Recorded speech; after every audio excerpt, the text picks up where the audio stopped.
Antarabangsa dengan agensi tenaga antarabangsa IEA mengumumkan pelepasan lebih 400 juta tong rizab minyak strategik ke pasaran global. Ia merupakan langkah terbesar dalam sejarah agensi itu bagi mengekang lonjakan harga susulan konflik berterusan di Asia Barat. Dan untuk kita lihat, IEA berkata bekalan dari Asia Oceania akan dilepaskan serta-merta memberi sokongan awal kepada pasaran Asia pada pembukaan dagangan hari ini ketika tekanan bekalan global semakin ketara. Langkah itu dilihat sebagai isyarat jelas kepada pasaran dan pengeluar OPEC Plus bahawa negara pengguna utama bersedia menggunakan stok kecemasan bagi menstabilkan harga minyak. Pengumuman IEA dibuat ketika harga minyak Brent ditutup melepasi $100 Amerika Syarikat setong untuk sesi kedua berturut-turut, manakala risiko gangguan bekalan meningkat susulan penutupan Selat Hormuz. IEA menganggarkan bekalan minyak global berisiko susut sehingga 8 juta tong sehari bulan ini sekaligus meningkatkan keperluan campur tangan pasaran. Penganalisis menjangkakan tindakan IEA itu mampu menghadkan kenaikan harga dalam jangka pendek, namun ketidaktentuan geopolitik kekal menjadi faktor utama pergerakan pasaran tenaga global.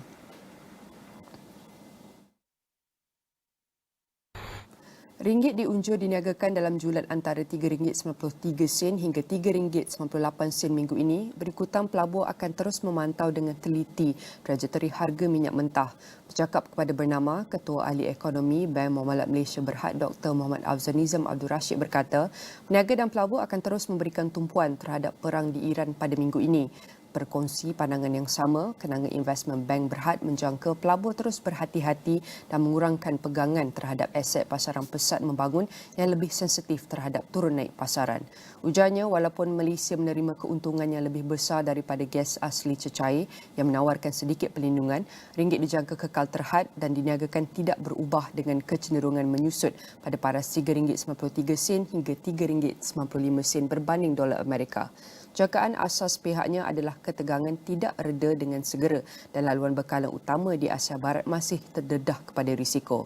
Harga tenaga yang tinggi dijangka mengekalkan risiko inflasi global dan hasil bond pada paras lebih tinggi sekaligus menyebabkan keadaan kewangan yang lebih sukar dan mengurangkan kemungkinan untuk rizab persekutuan melonggarkan dasar moneteri dalam tempoh terdekat.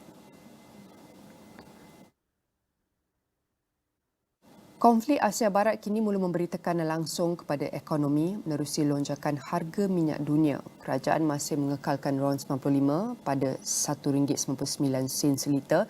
Namun persoalannya sejauh mana Malaysia mampu bertahan jika krisis ini berpanjangan. Bersedia dalam talian untuk mengulas lebih lanjut adalah Dr. Muhammad Afzal Nizam Abdul Rashid, Ketua Ekonomi Bank Muamalat Malaysia Berhad. Saya nak ucapkan terima kasih, Doktor. Kita dalam segmen ini membicarakan satu isu yang sangat penting, dan bila konflik Asia Barat semakin tegang dan laluan seperti Selat Hormuz pula terganggu, harga minyak dunia terus melonjak. Pada pandangan doktor, adakah ini sekadar reaksi sementara pasaran atau sebenarnya petanda bahawa kita mungkin berdepan tempoh harga tenaga yang tinggi pada tempoh yang agak lama? Baik, terima kasih Nina.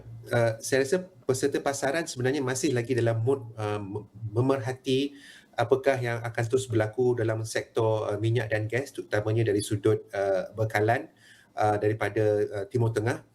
Seperti yang kita sedia maklum, akibat dari perang ini, Selat Hormuz itu telah dijadikan sebagai platform utama yang digunakan oleh pihak Iran sebagai suatu serang balas lah, kalau kita nak katakan dari sudut ekonominya itu, untuk memberi kesan yang lebih impak yang besar kepada ekonomi di global. Dan mungkin disebabkan itu mereka mengharapkan suatu tekanan politik dikenakan terhadap negara seperti Amerika Syarikat dan Israel supaya serangan ini akan dapat dihentikan. Namun seperti yang kita sedia maklum, akibat daripada tindakan tersebut dia bagi kesan kepada peningkatan harga minyak mentah dunia. Dan bercakap tentang tempoh masa, berapa lamakah situasi ini akan terus berlaku, itu merupakan suatu perkara yang kita masih tidak pasti lagi.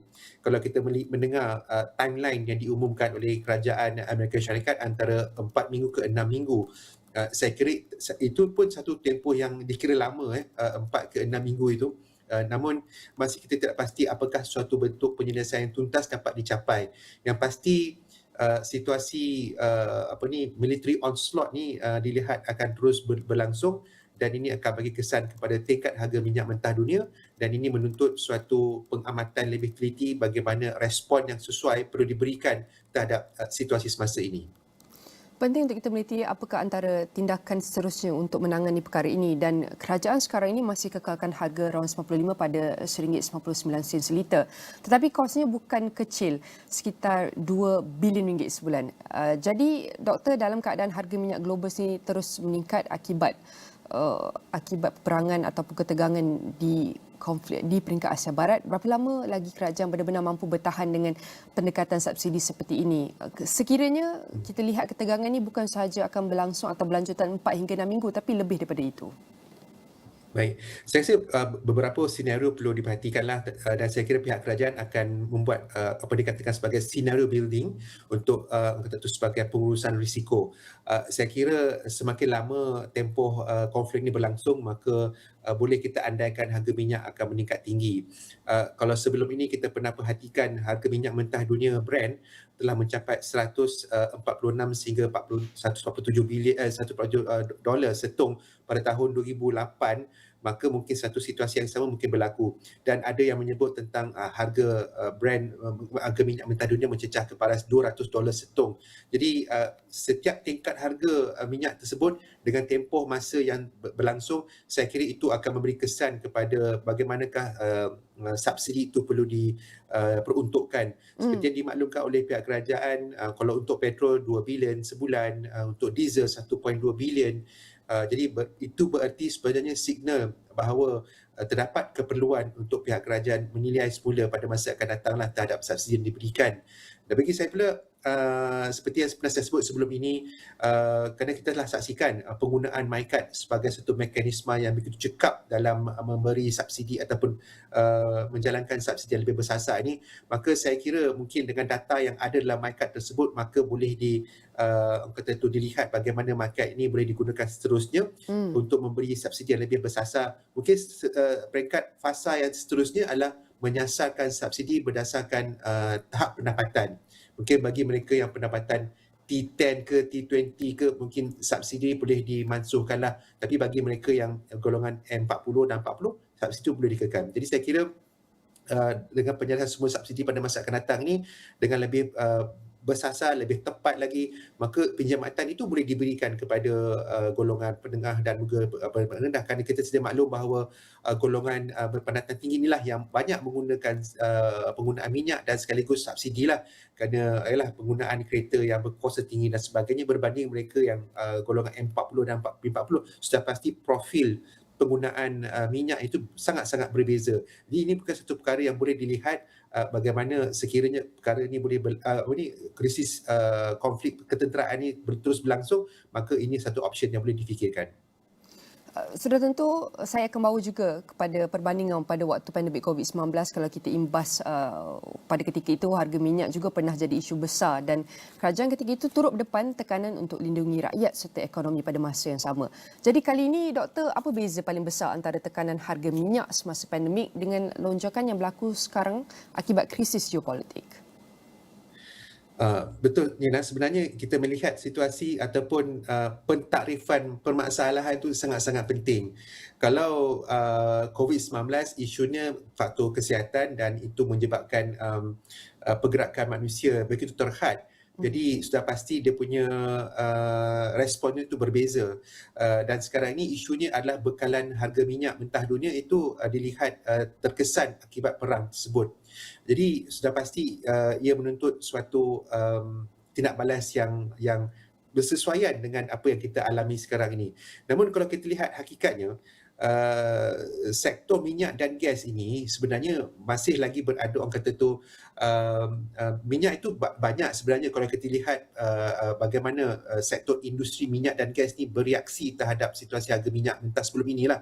Kalau kita lihat dari segi the number of oil rigs ataupun jumlah pelantar dunia di peringkat global, masih mencatatkan paras yang rendah berbanding tahun 2014. Berdasarkan data yang kita lihat, kalau tahun 2014 global oil rigs berada di paras lebih kurang antara 3,500 ke sehingga 3,600 unit yang beroperasi. Tapi sekarang ni hanyalah sekitar 1,800 unit yang beroperasi. Justru itu menunjukkan bahawa pemain-pemain para industri minyak dan gas ni sangat berhati-hati dalam plan capital expenditure mereka. Kemudian kita melihat penggunaan tenaga yang lebih cekap melalui kenderaan EV dan sebagainya, dan sekarang kita melihat bagaimana kelestarian ekonomi berdasarkan tenaga boleh diperbaharui. Itu juga sebagai satu platform utama bagaimana penggunaan minyak itu ataupun tenaga itu akan lebih cekap lagi pada masa akan datang. Jadi penting untuk kita lihat bagaimana isu pentarifan masalah itu penting. Jadi isu yang sekarang adalah bekalan minyak dan kemudian impak kepada subsidi. Itu perkara yang perlu difikirkan, dan dengan pentarifan permasalahan yang jelas, maka itu akan membantulah kerajaan bagaimana yang dasar sesuai untuk kita hadapi situasi ini. Banyak yang kita lihat satu negara di peringkat global juga, IEA telah mengeluarkan 400 juta tong iaitu stok untuk stabilkan harga pasaran, dan sudah tentu Malaysia dan negara lain juga akan meneliti semula bagaimanakah mekanisme iaitu pendekatan subsidi yang perlu diperhalusi dapat mengikut keadaan semasa. Dan kalau konflik ini berpanjangan dan harga minyak terus kekal tinggi, Doktor, adakah kerajaan akhirnya perlu menyemak semula belanjawan 2026 tahun ini, khususnya dari sudut subsidi, unjuran defisit dan juga keutamaan perbelanjaan negara? Itu satu perkara yang juga perlu difikirkan kerana kesannya sangat sistemik. Kerana kita lihat bekalan minyak ni akan memberi kesan kepada ekonomi-ekonomi yang utama seperti di negara China, India, South Korea, Jepun dan sebagainya itu. Jadi saya melihat situasi ini sebenarnya dia akan bagi kesan lebih kepada pertumbuhan ekonomi global sebenarnya. Justru itu akan memberi kesan kepada momentum pertumbuhan ekonomi global, dan bagaimana mungkin dari sudut kerajaan pula bagaimana kutipan cukai itu dapat dikutip sekiranya kalau berlaku kelembapan ekonomi yang berterusan, maka itu akan menjejaskan bagaimana hasil kutipan cukai dan bukan cukai itu akan memberi kesan. Jadi itu menuntut bagaimana belanjawan itu perlu dilihat semula. Kalau kita lihat episod yang lepas dari segi kejutan ekonomi, kita telah melihat sebelum ini bagaimana belanjawan itu disemak semula. Sebagai contoh, pada tahun 2016, belanjawan 2016 itu disemak semula akibat daripada kejatuhan harga minyak yang mendadak dan kesan kejutan ekonomi. Jadi saya kira dari segi pendekatan kerajaan akan dijangka akan lebih fleksibel, lebih nimble dan sebagainya itu untuk memastikan realiti semasa itu dapat disesuaikan dengan sumber-sumber yang ada yang boleh digemblingkan untuk memastikan pertumbuhan ekonomi itu dapat distabilkan. Dan kita sudah tentu kita akan melihat juga kepada sektoral impaknya, dan jika harga minyak kekal tinggi untuk tempoh yang lebih lama, sektor mana dalam ekonomi Malaysia yang berpotensi paling terkesan dan sektor mana pula mungkin mendapat manfaat daripada situasi ini, Doktor?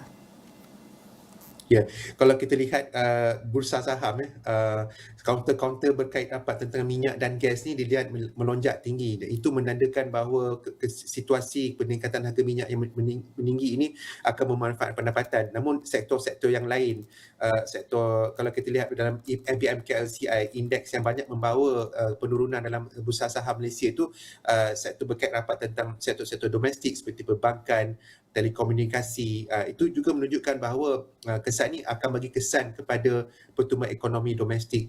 Justru itu menunjukkan bahawa terdapat justifikasi bagaimana dasar seperti dasar fiskal dijangka akan lebih aktif digunakan untuk menstabilkan ekonomi. Kalau perlu recalibrate balik belanjawan 2026 itu, maka itu mungkin perkara yang boleh difikirkan. Dari sudut dasar monetary juga, kalau katakanlah keadaan pertumbuhan ekonomi global begitu meruncing, mungkin dasar yang lebih expansionary ataupun akomodatif akan di prescribe oleh pihak Bank Negara juga akan boleh difikirkan. Maka dari sudut pengurusan permintaan aggregate menggunakan dasar seperti dasar fiskal dan dasar monetary, saya kira bergerak ke hadapan akan lebih aktif digunakan bergantung kepada prospek pertumbuhan ekonomi global.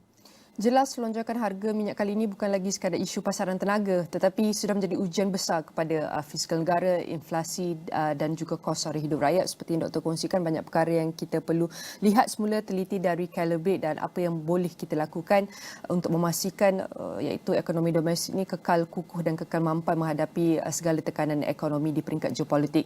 Sekali lagi saya nak ucapkan terima kasih kepada Dr. Muhammad Afzal Nizam Abdul Rashid, Ketua Ekonomi Bank Muamalat Malaysia Berhad, dan sudah tentu setiap perbincangan ini akan kami rangkum ditayangkan di platform Astro AWANI. Dan kita akan terus kepada perkembangan seterusnya di Bursa Malaysia dijangka mengalami dagangan secara berhati-hati minggu ini. Memandangkan kalangan pelabur memantau rapat perkembangan di Asia Barat serta pergerakan harga tenaga global.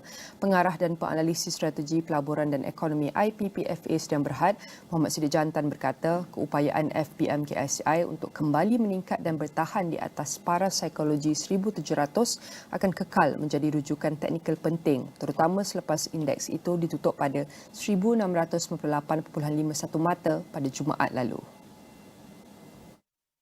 Ujar Muhammad Siddiq, jika konflik geopolitik kekal meruncing, turun naik pasaran yang ketara, dijangka berterusan kerana pelabur menilai semula implikasi makroekonomi yang lebih luas, termasuk tekanan inflasi yang semakin kuat serta kemungkinan kesan ke atas fiskal susulan subsidi bahan api yang lebih besar. Berkata kepada Bernama, beliau berpendapat paras sokongan terdekat bagi FBM KLCI mungkin sekitar julat 1,675 hingga 1,685 sekiranya konflik geopolitik terus memuncak. Pada masa sama, tumpuan pelabur juga akan terarah kepada mesyuarat jawatan kuasa pasaran terbuka Rizab Persekutuan Amerika Syarikat FOMC yang dijadualkan berlangsung pada 17 dan 18 Mac. Bagi pasaran, kebarangkalian untuk kadar faedah dikekalkan adalah hampir 100%. Bagaimanapun, pelabur juga akan meneliti ringkasan unjuran ekonomi serta ulasan pengerusi Rizab Persekutuan Amerika Syarikat Fed Jerome Powell bagi mendapatkan petunjuk mengenai trajektori dasar moneteri Amerika Syarikat akan datang.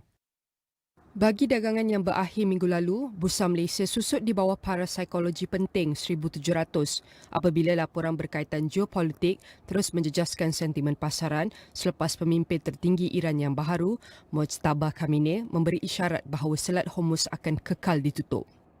Konflik yang meruncing di Asia Barat mendorong harga minyak mentah Brent kembali menghampiri $100 setong, menandakan kali kedua penanda aras minyak global itu melepasi paras tersebut minggu lalu dan meningkatkan kebimbangan mengenai kemungkinan gangguan terhadap aliran tenaga melalui Selat Hormuz. Pasaran saham tempatan dijangka bergerak secara berhati-hati minggu hadapan apabila pelabur terus memantau ketegangan geopolitik di Asia Barat yang telah mendorong harga minyak mentah Brent kembali melepasi paras $100 Amerika setong. Indeks penanda aras FBM KSCI ditutup pada paras 1,698.51 Jumaat lalu, sekali lagi jatuh di bawah paras psikologi 1,700 dengan sentimen pasaran dipengaruhi oleh kebimbangan terhadap risiko inflasi global, potensi gangguan bekalan tenaga serta tumpuan pelabur terhadap mesyuarat dasar moneteri Rizab Persekutuan Amerika Syarikat minggu hadapan yang dijangka memberi petunjuk penting mengenai hala tuju kadar faedah global. Bersedia dalam talian untuk bantu kita fahami situasi pasaran adalah Muhammad Siddiq Jantan, pengarah strategi pelaburan dan ekonomi IPPFA sedang berhad. Saya nak ucapkan terima kasih Siddiq. Pertama sekali, bagaimana prestasi FBM KSCI sepanjang minggu ini dan apa antara faktor utama yang mempengaruhi pergerakannya?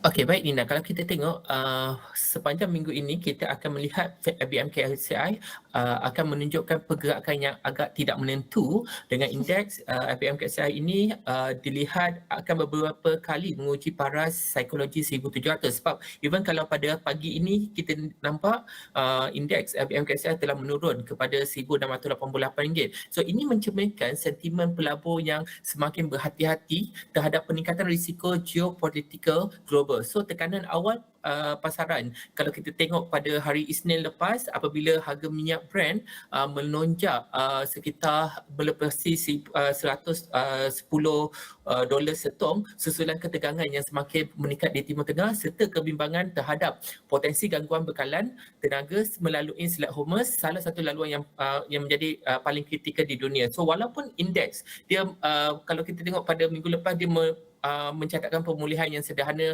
dari Selasa hingga Khamis. Pemulihan tersebut sebahagiannya besar didorong oleh aktiviti pembelian taktikal selepas jualan awal minggu pada hari Isnin dan bukannya perubahan asas sentimen pasaran. So kalau kita tengok juga hari Jumaat hari itu dia menunjukkan sentimen kembali defensif apabila ketidaktentuan geopolitik berterusan dan harga tenaga kekal tinggi mendorong pelabur institusi kalau kita lihat untuk mengurangkan pendedahan kepada equity dalam persekitaran risiko yang meningkat. So dalam konteks ini boleh saya katakan tekanan jualan pada beberapa saham wajaran besar telah menyebabkan IBM KCI ditutup pada paras 1698 pada hari Jumaat dan ianya berlarutan sehingga pada pagi ini, iaitu di bawah paras psikologi 1700. So secara keseluruhan apa yang boleh saya katakan pergerakan pasaran minggu ini dia akan mencerminkan bahawa Bursa Malaysia dia kekal sangat sensitif terhadap perkembangan makro global,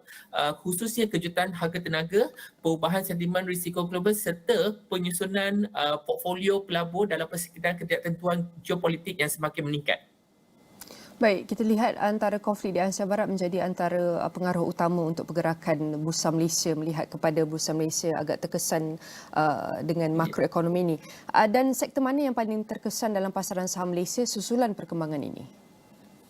Okey, kalau kita nak tengok dalam ketidaktentuan geopolitik yang meningkat, kalau kita ambil daripada 27 hari bulan Februari sehingga hari Jumaat yang lepas, pasaran saham dan juga pasaran batu wang ianya menurun pada peringkat kedua, iaitu ianya bukan disebabkan oleh penurunan mendadak. So apa yang mendadak adalah kita tengok harga minyak dan juga harga tanker yang meningkat lebih daripada 20% dan tanker dalam 80%. So dalam ketidaktentuan geopolitik yang meningkat tu, kalau kita tengok untuk pergerakan sektor Bursa Malaysia, dia menjadi lebih bersifat rotational di mana pelabur menyesuaikan portfolio mereka mengikut perubahan dalam faktor global seperti harga tenaga dan juga tahap risiko pasaran. So dalam konteks minggu ni kalau saya boleh katakan saham berkaitan tenaga dan petroleum dilihat akan mendapat sokongan kembali sebab kalau kita tengok pada minggu lepas dia telah menurun ekoran daripada harga minyak Brent menurun, tapi kalau kita tengok pada hari Jumaat dan pada hari ini harga minyak Brent menaik melepasi paras $100 setong. So harga minyak, harga tenaga dan juga sektor tenaga, saham saham dalam sektor tenaga dan juga petroleum ini dilihat akan mendapat sokongan apabila harga minyak mentah meningkat kerana persekitaran harga minyak yang lebih tinggi lazimnya meningkatkan jangkaan pendapatan bagi syarikat dalam sektor minyak dan gas. Sebaliknya, tekanan lebih ketara dilihat dalam beberapa saham berwajaran tinggi dalam IBM KCI seperti perbankan dan juga utility. Ini bukan semestinya mencerminkan perubahan asal dalam prospek sektor tersebut, tetapi lebih kepada pelarasan taktikal oleh pelabur institusi yang cenderung mengurangkan pendedahan dalam saham berwajaran tinggi ketika tahap ketidaktentuan global meningkat. So memandangkan sektor perbankan mempunyai wajaran yang lebih besar dalam IBM KCI, iaitu anggaran dalam 44% dalam IBM KCI. Sebarang pergerakan dalam sektor saham perbankan ini memberi kesan kepada keseluruhan IBM KCI. Tapi dalam masa yang sama, penurunan yang turut dilihat dalam beberapa saham defensif seperti sektor penjagaan kesihatan juga memberi isyarat bahawa pelarasan yang berlaku adalah lebih bersifat broad based, iaitu keseluruhan dari segi perspektif pelaburan. Keadaan ini dia buka ruang kepada buka ruang kepada pemilihan saham yang lebih selektif. So sekiranya ketegangan geopolitik berlarutan dalam masa jangka panjang, ianya akan menyebabkan penurunan yang lebih ketara dalam sektor-sektor ini. Jadi apa antara perkembangan global utama yang perlu diperhatikan pelabur pada minggu hadapan, Siddiq? Okey, kalau kita tengok tumpuan utama pelabur perlu tertumpu kepada yang pertama, kalau kita tengok mesyuarat Reserve Persekutuan Amerika Syarikat atau FOMC yang dijadualkan pada 19 hari bulan ni, iaitu pada hari Khamis. Tapi kita dah tahu untuk Malaysia hari Jumaat public holiday, consider as a public holiday, so ini akan memberi delay effect kepada IBM KCI, iaitu IBM KCI dapat effect dia dapat dilihat pada minggu hadapan. So pada mesyuarat sebelum ni kalau kita bandingkan dalam bulan Januari, FOMC dia mengekalkan kadar faedah dalam julat 350 hingga 375 sambil menegaskan pendekatan dasar yang bergantung kepada data ekonomi dalam persekitaran yang saya boleh katakan pertumbuhan yang masih berdaya tahan dan juga tekanan inflasi teras yang berterusan. Walaupun pasaran secara meluas menjagakan bahawa tiada perubahan kadar faedah dalam mesyuarat kali ini, apa yang kita perlu lihat adalah apa yang Jerome Powell akan katakan selepas mesyuarat, iaitu waktu sidang media, termasuk dengan dot plot itu. So pasaran kadar faedah, kalau kita tengok pada kali ini, kita lihat jangkaan dia memang hampir akan menjadi stable, iaitu tetap dan tiada perubahan. So pada masa yang sama, itu yang pertama. Yang kedua, pada masa yang sama kita boleh tengok untuk perkembangan konflik antara Amerika Syarikat dan Iran yang kini saya katakan menjadi pemacu utama sentimen pasaran global. So gabungan faktor dasar monetary Amerika Syarikat dan juga perkembangan geopolitik dijangka terus membentuk sentimen untuk minggu ini dan minggu hadapan. Dan adakah volatility pasaran semasa turut membuka peluang tertentu kepada pelabur di Bursa Malaysia, bagaimana? Okey, betul Lina. Kalau kita tengok volatility pasaran, kalau kita tengok volatility untuk pasaran global telah meningkat dalam 27 pada paras 27, dan pada waktu ini FBMKSCI telah menurun bawah paras psikologi. So ini akan menyebabkan perlasan harganya agak pantas dan juga kalau kita lihat ianya membuka peluang kepada pembelian bagi hunting. So dalam keadaan seperti ini, pasaran sering bergerak lebih dipengaruhi oleh sentimen global berbanding dengan perubahan asas terhadap prestasi syarikat. So oleh itu, kalau kita tengok episod turun naik ni, dia boleh mewujudkan peluang kepada pelabur untuk menilai semula saham berkualiti yang mungkin didagangkan pada penilaian yang lebih menarik. So penurunan pasaran yang secara menyeluruh ni kadang-kadang kita boleh cakap dia memberi kelebihan kepada pelabur untuk memiliki saham berwajaran tinggi yang mempunyai asas pendapatan kukuh yang mengalami tekanan harga. Mungkin akhir sekali sebelum untuk kita merangkum segala perbincangan kita setakat ini, apa antara strategi pelaburan yang sesuai bagi pelabur dalam keadaan pasaran semasa?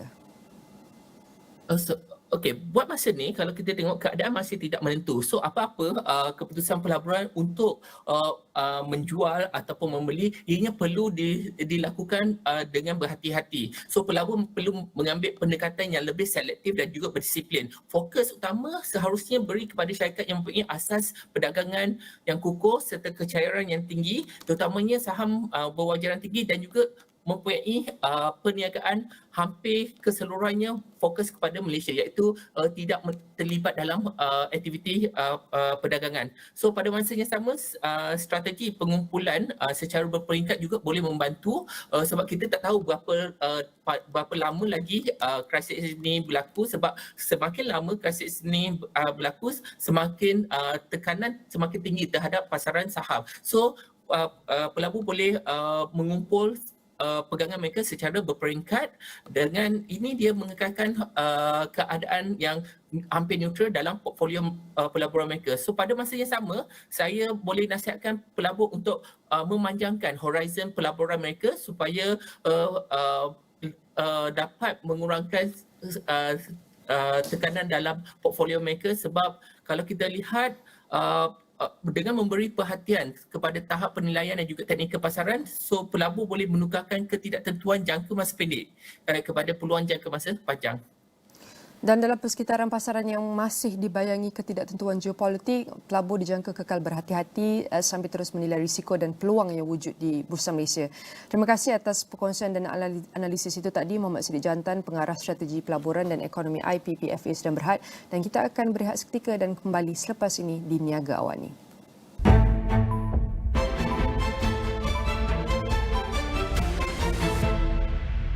Saya pilih Unify Business. Mereka ada penyelesaian untuk kejayaan yang lebih jelas.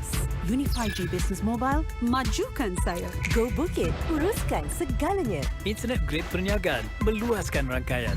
Solusi pemasaran digital, melebarkan capaian. Layanan prioriti, menyenangkan lagi perniagaan. Perkembangan digital meningkat pantas dengan program Impact Biz.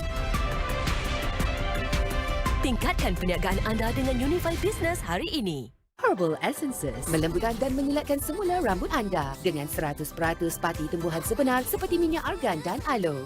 menutrisi secara mendalam untuk rambut lembut dan berkilat semula. Bebas daripada paraben, parafin dan pewarna. Herbal Essences. Hamas says it is fully prepared to hand over administrative authority in Gaza to a newly formed Palestinian Technocratic Committee. The US president cannot threaten his way into owning Greenland, an autonomous territory of Denmark. Ice cream Cadbury Hazelnut baru. Anda pasti terpikat.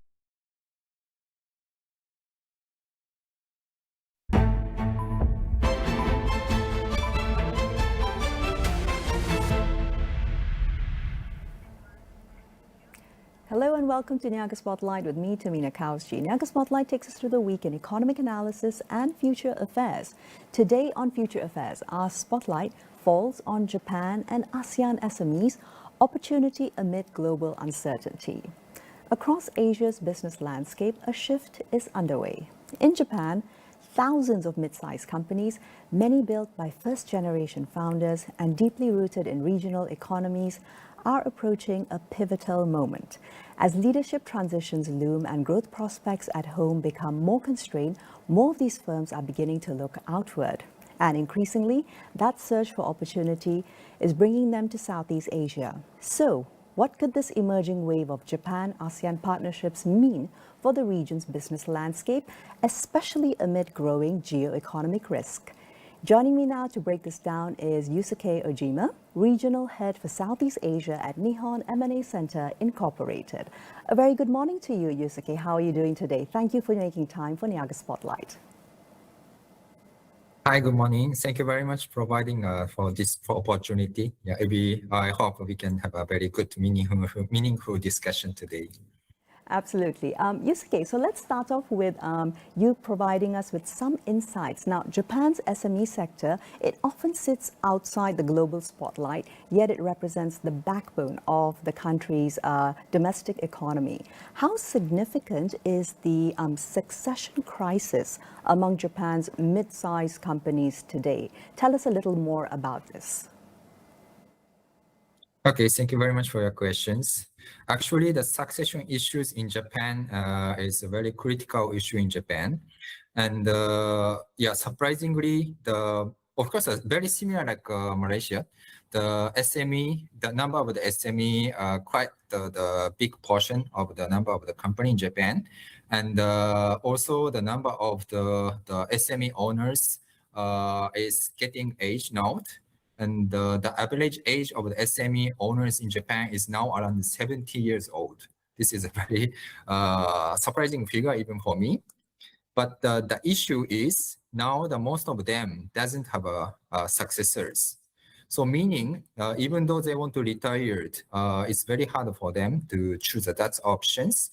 And obviously, they cannot choose the closing the company or liquidate the company because they have many employees and they have many customers and also they have suppliers as well. So that's why this succession issue is very, very severe issues in Japan at this moment.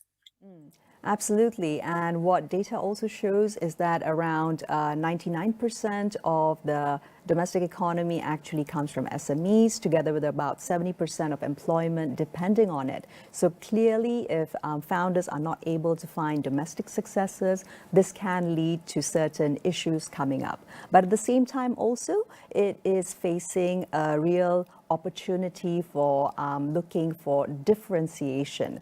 So Yusuke, when these companies start looking for options of how to, of course, solve the succession issue, they're not only looking for growth, they are also looking to manage risk. Now, in today's environment of plenty of geopolitical tensions, many of which we've seen bubbling since last year and continuing on into 2026, and also supply chain realignment, how much is overseas expansion looking at diversification? It's not just looking at expansion alone, right? It's about hedging the risk that all businesses are looking at currently. Mm-hmm. Yes, that's very true, and I totally agree with that. So, of course, the succession issue is a very huge issue in Japan, and now the merger and acquisitions, so-called M&A, now very common corporate strategy for the Japanese company to continue the business and also to expand the business. But as you mentioned, because nowadays we face many difficulties, of course, such as pandemic and geopolitical issues, not only in China and US, but also the Middle East nowadays. At the same time, particularly in Japan, we always face some issues because of the earthquake. So we need to think about the supply chain, and we need to, how can I say, we cannot rely on too much single production base and also market as well. So that is a kind of main reason many Japanese companies start to looking for the overseas expansions. Of course, the last 20 to 30 years, many Japanese, especially large corporations, already enter into the Malaysian market or overseas market in Southeast Asia, such as Panasonic or even Toyota or Honda, such a very big corporation. But for the SMEs or mid-sized company in Japan, they also need to survive and they also need to continue the business. So that's why they try to expand their business to the overseas nowadays. And now the other interesting factor is while Japanese economic fundamentals remain really strong, there is also slightly lower domestic demand since about 2008 in particular. Of course, Japan's population has also been shrinking, despite the fact that, of course, the population is aging and healthily. So, of course, lots more opportunity for the owners, legacy owners, to then look towards ASEAN. So Yusuke, going into ASEAN now. So ASEAN in particular, our group of 10 and now 11 countries is attracting growing interest from Japanese mid-market firms. From Nihon M&A's experience, what are you able to share about characteristics which make markets like Malaysia and even neighboring Singapore attractive compared to any other markets currently? Okay. Yeah, so actually almost 10 years ago, our company, Nihon M&A Center, entered into the Singapore office first, Singapore market first. So these 10 years, we also established a company in Malaysia as well, and Vietnam, Indonesia, and Thailand. And that is the main. That is because the many Japanese companies are looking for the opportunity for the investment, including a merger and acquisition in Southeast Asia. And specifically mentioning about Malaysia, maybe also including Singapore. Basically what we can highlight for the Japanese investor is maybe how can I say, the business environment in these two countries is quite well established. So for example, of course, the language is very important. We can speak English and the Chinese in both Singapore and Malaysia. And at the same time, even from the M&A perspective of view, the accounting system, finance system, and the legal system is also very important. So these three factors are very well structured in Malaysia. And at the same time, because last few decades, many Japanese companies already enter into the Malaysian market and Singapore market and are very well familiar for the Japanese companies. So that's why the relatively easy for the Japanese company to enter into these two countries, compared with other markets. Yeah. Absolutely. And Yusuke, would you also say that looking at Malaysia and Singapore as entry points, is that also part of a wider ASEAN picture, considering that this is, of course, these 11 countries represent more than a 670 million strong consumer market that is also fairly young in age, and this could be a good starting point building on the 30 years of history or so to then have a larger presence business-wise for Japanese companies. Yeah, totally agree. Yeah, because the market is quite big, and especially like Indonesia and Vietnam, the population has been increasing very sharply. and especially Indonesia. Now the population is more than around the 300 million. So yeah, that is a huge market for the Japanese companies, Japanese economy as well. And maybe another angle is back to my point about Malaysia and Singapore. Geographically, the Malaysia and Singapore is a kind of middle of the Southeast Asia. So enter into these two countries first, and then after a few years, the many Japanese company also expand the business to the other countries like Vietnam, Indonesia, or Thailand. So again, the entry point perspective for the Singapore and Malaysia, I think it's relatively easier for the Japanese company to consider to faster expansion. Absolutely. And also the strong infrastructure and the financial regulatory systems which help with regularizing everything. Yusuke, one last area before we take a quick breather. Now, many still perceive overseas expansion as building new factories or offices. However, we are seeing a shift towards acquisitions or partnerships with existing companies. Tell us a little bit more about the work which M&A does, which allows for Japanese firms that may not have such deep international or regional operating experience, which helps with this new format of business expansion. Thank you very much. Yeah, actually, that is a very important, how can I say, the consideration. So even for us, Nihon M&A Center established a company in Singapore almost 10 years ago. And we are the one who need to establish a company from the scratch. We need to hire the people, and we need to, if we are the manufacturer, maybe we need to find the resource such as suppliers and the customer as well. And we need to establish a new factory, and we need to buy the facility, the machinery, equipment from the scratch. So usually it takes very long time. And to make a profit and to make a generate a cash, I think at least it takes 3 to 5 years. So we often say the merger and acquisition is kind of to buy the time. And especially for the overseas expansions, for the Japanese companies, it's not really familiar and not well, how can I say, not get used to the local cultures. So if we can buy the company, if we can invest to the company in local, such as Malaysia, we can suddenly acquire the clientele and also the human resource, including a salesperson or the management person as well. And maybe the supply chain network, the suppliers. And also we can get the know-how or knowledge, how we can operate the business and how we can produce a product. So again, I think the big advantage for the merger and acquisition is to buy the time and including a human resource and the management resource. Yeah. So that's why nowadays many Japanese companies consider the merger and acquisitions to their faster expansion into the Southeast Asia. Exactly.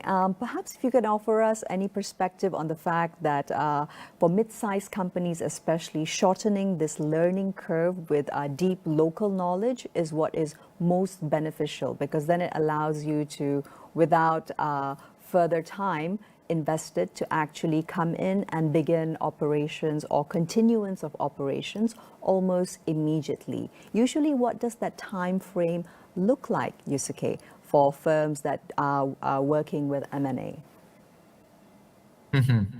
I think usually, it's depending on the transaction or depending on the companies.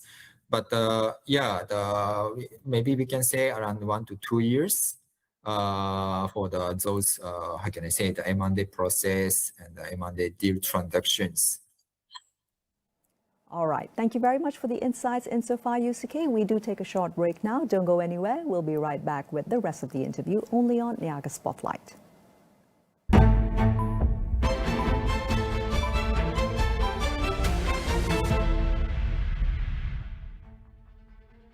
Buli di di sekolah. Isu ini bukan perkara baru. Buli tertakluk kepada perbuatan agresif secara fizikal. Apa sebenarnya jerabu punca utama yang menyumbang kepada masalah ini serta kesannya kepada kesihatan kita? Mereka akan mengalami iritasi kepada mata. Selain itu, iritasi kepada saluran pernafasan. Hamas says it is fully prepared to hand over administrative authority in Gaza to a newly formed Palestinian Technocratic Committee. The US president cannot threaten his way into owning Greenland, an autonomous territory of Denmark.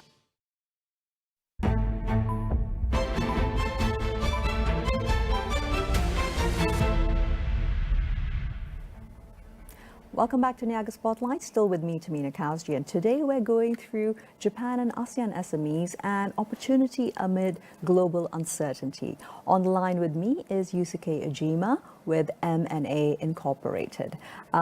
Yusuke, continuing the conversation, now looking a little broader, cross-border deals, they can look attractive on paper, but also have a high chance of failing in practice. From the deals that you have seen and participated in, what are some of the most important challenges that can be underestimated once Japanese companies begin the process of evaluating ASEAN businesses? Okay, I think there are the 3 points. Maybe the first point is I think this is not only in Malaysia, even in Japan. There are so many SME, right? And basically they are doing very well. And there are many, they have many good technology and very well production operation teams. But at the same time, sometimes, especially for the accounting or maybe financing system or maybe IT system, this kind of things is not very organized. So from the buyer perspective, because usually the buyer is more mature or larger companies, and sometimes they are listed company as well. And they will ask about how they are reporting internally and how the governance works and how the compliance also works. So this kind of the expectation from the buyer is challenging even for the seller side as well, target company as well. So to manage this two expectation is very important for the both sides.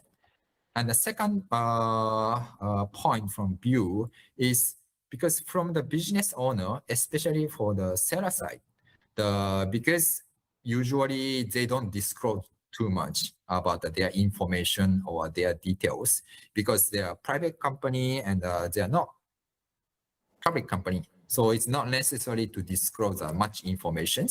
But obviously, for the M&A transaction, the buyer or investor will request many information, including very details such as employee details, or client details, supplier details, and yeah, sometimes it's a bit challenging for the sellers to disclose those sensitive informations.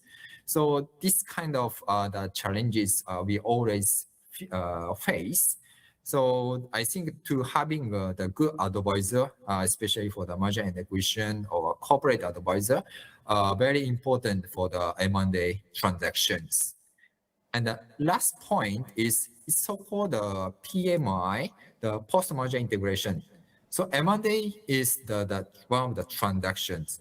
But once we finish the transaction, for the both buyer and the seller, that is how can I say the real start for their further and the future collaborations. So to manage this post-merger integration is very important, especially for the first 3 months or first 6 months is very important for both parties. So to communicate well and to think about the first expansion together and how the mixture for the organization and the human resource and how we can incentivize for the human resource, that kind of things is very important. So what I want to highlight is basically to manage the both parties' expectations and also well prepare and well planning for the faster expansion, and the planning is a very successful key for the buyer and the seller as well. Thank you, Yusuke. Some very interesting perspectives there. And in particular, what stood out is the highlight on SMEs and digitalization, which is certainly an ongoing challenge, which many Malaysian SMEs are quickly learning to onboard so that it does not form a barrier for further expansion. Now, moving on to another interesting feature for Japan is the role of your regional banks as long-term advisors to SMEs.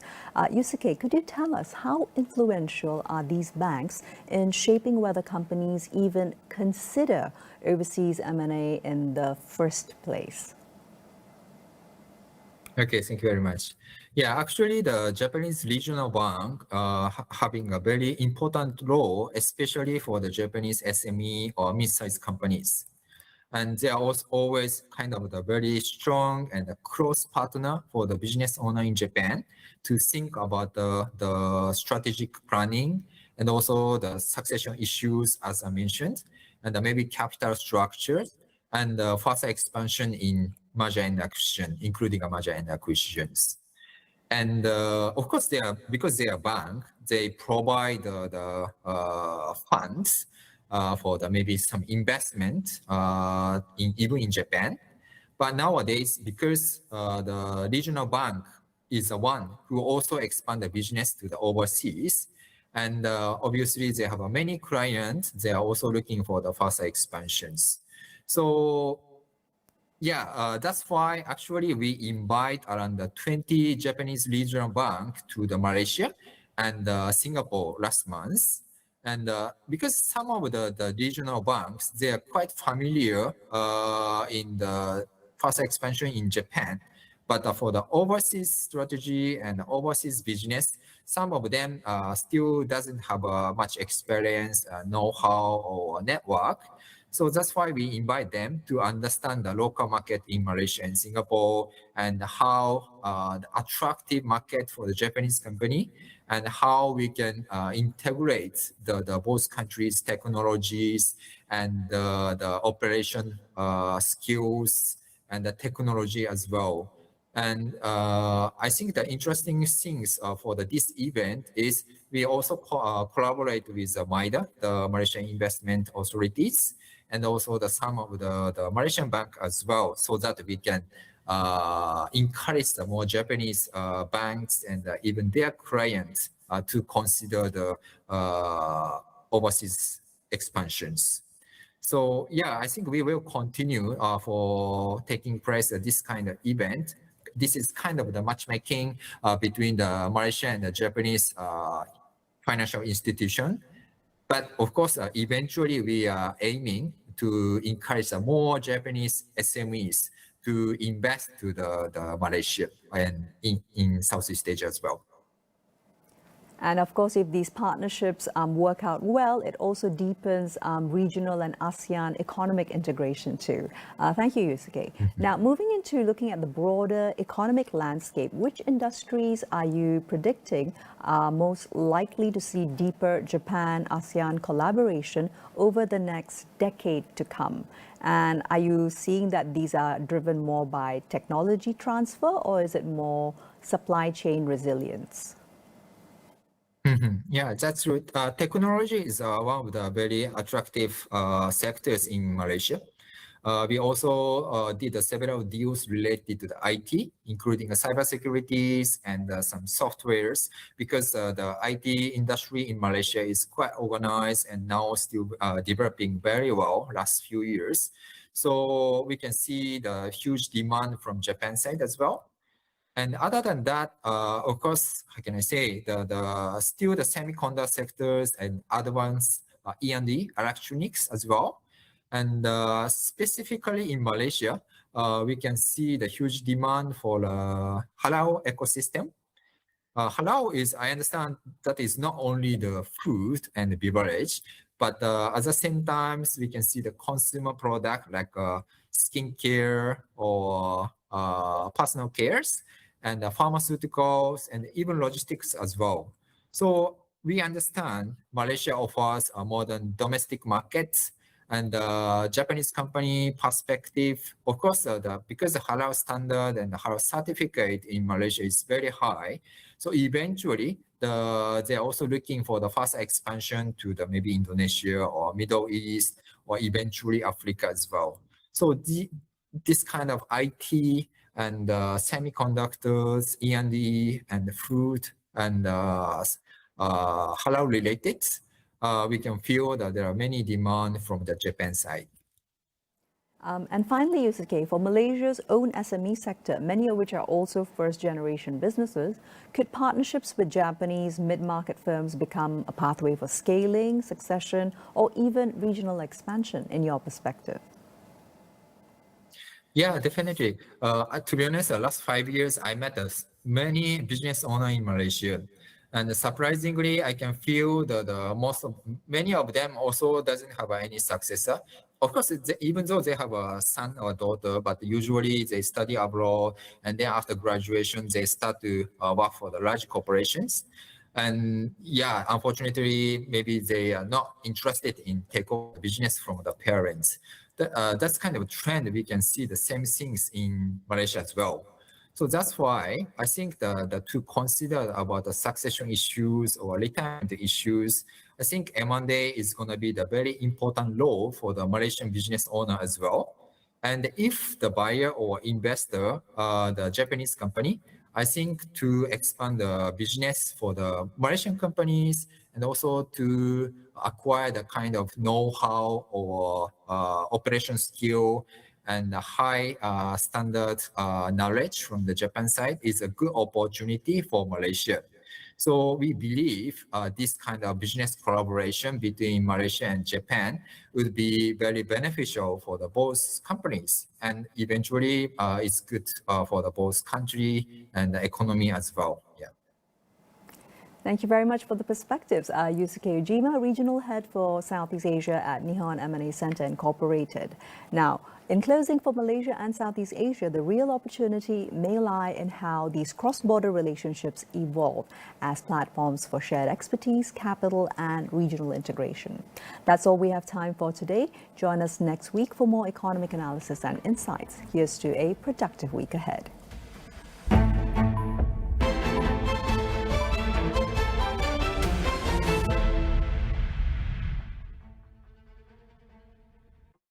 Dibawakan oleh penaja utama jelajah jiwa SME, Unify Business, rakan digital pilihan anda.